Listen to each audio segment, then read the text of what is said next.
All right, let's talk about Chaucer's Canterbury Tales. Now I know, it might sound like some stuffy old book from English class, but trust me, the beginning, the General Prologue, is anything but.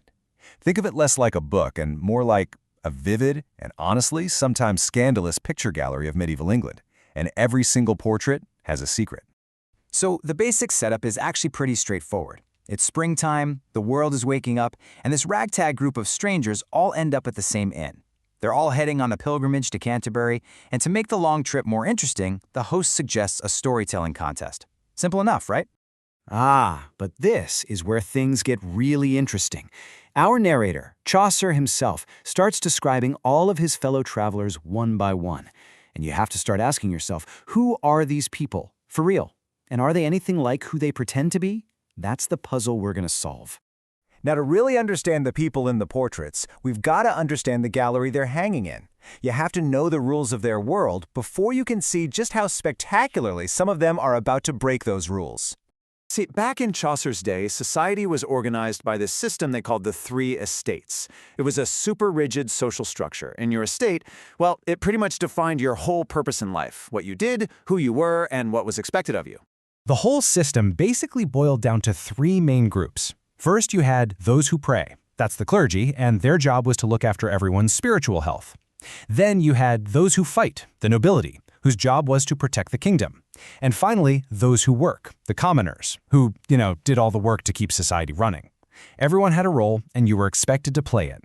And this, right here, is where Chaucer's genius just explodes onto the page. He shows us the world as it should have been, and then he yanks back the curtain to show us the messy, complicated, and frankly hilarious reality of how people actually were. This slide lays it out perfectly for us. On the left, you've got the A students, the gold standard for each of those three estates. And on the right, well, let's just say those are the folks who creatively interpreted their job descriptions. The ideal pilgrims are our moral baseline. You've got the knight, the perfect warrior, who fights for truth and honor, not for money. Then there's the parson, the perfect priest, who actually lives a holy life and cares for his people. And his brother, the plowman, is the perfect worker, honest, God-fearing, and charitable. These guys are the real deal, totally pure and free from greed. Okay, so if Chaucer has this perfect moral standard set up, how does he expose all the hypocrites on the trip? He doesn't just point his finger and yell, "Hey, that guy's a fraud." No, he's way, way cleverer than that. He plants clues and lets us connect the dots. So let's pop the hood and take a look at Chaucer's toolkit. He uses a couple of really brilliant literary tricks to whisper the truth to us, right there in plain sight. His number one tool, his absolute favorite, is irony. See, our narrator, Chaucer the Pilgrim, comes off as just a little bit naive. He'll praise these characters for things that are, well, completely against everything they're supposed to be doing. And it's in that gap between the praise and the reality that the real critique is hiding. Okay, case in point, the monk. The narrator tells us he's a manly man, someone totally fit to be the head of a monastery. Sounds like a compliment, doesn't it? But then we find out why he's so manly. It's because he completely ignores the rules of his holy order.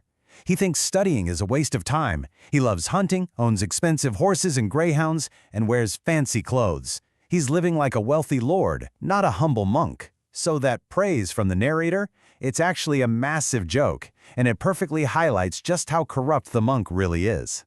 Chaucer's other secret weapon was something called physiognomy. Now, this was a popular medieval idea that your physical appearance, your face, your hair, the clothes you wore, was basically a roadmap to your soul. Certain physical traits were seen as dead giveaways for certain personality flaws. This chart is pretty much a medieval decoder ring. The second Chaucer mentions the wife of Bath has a gap in her teeth, his audience would have immediately thought, aha, lustful, bold, loves an adventure. That horrifying, pimply skin on the summoner, a giant flashing sign from moral corruption and lechery.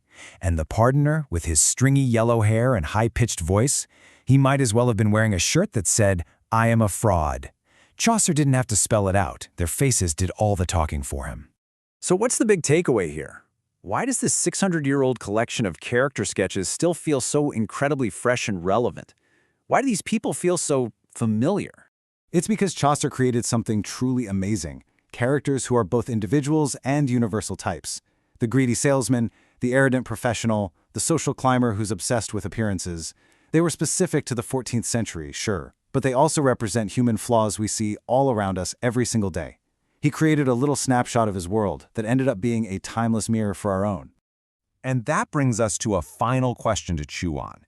If Chaucer were writing today, sitting in an airport or a bus station, or even just scrolling through social media, who would he be describing? Who are the knights, the millers, and the partners of our time? Who would be on the pilgrimage today?